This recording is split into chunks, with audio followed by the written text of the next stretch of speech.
Today we're going to talk about legitimation and how the laws work in the state of Georgia and how individuals misconceive how legitimation works. Legitimation can be rooted in race because it requires the father, not the mother, to file an action in the courtroom or in court to legitimize a child that is born out of wedlock. So most people don't understand that if your son or daughter is born and you were not married to the father at the time the child was born, the child under the law is considered illegitimate, and the child cannot inherit from the father as if born in wedlock.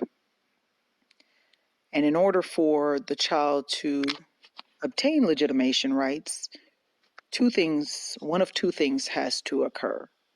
Either the father marries the mother after the birth of the child, which legitimizes the child, and the child can then inherit from the father as if the child were born in wedlock, or if the father files an action against the mother in court, and it has to be the superior court, asking for the court to issue an order legitimating the child.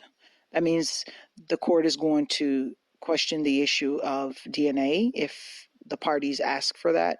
And once DNA comes back that the child is biologically the father's, then the court can proceed with issuing an order for legitimation. Now, the law does not require you to do a DNA test. So if you go in court, file a legitimation action, and you don't do a DNA test, then what will happen is the court will go ahead and take your word for it that you believe you're the father.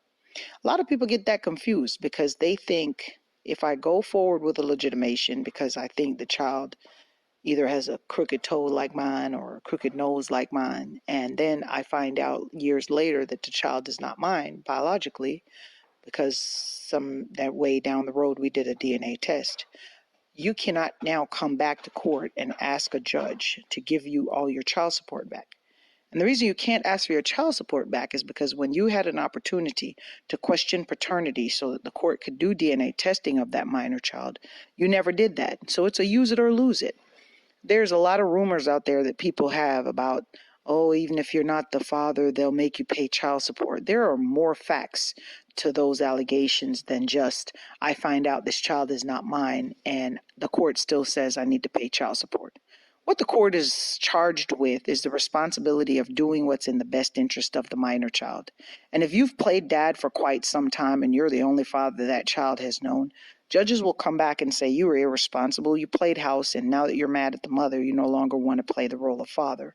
But we don't care because we're not going to have the state feed this child because you've wasted a whole lot of years where we could have gone after the real father and make him be held responsible for supporting his child. But you stood in the way of that and you pretended to be father at a time where it was good for you. And now that it's no longer good for you, for whatever reason, the relationship has ended.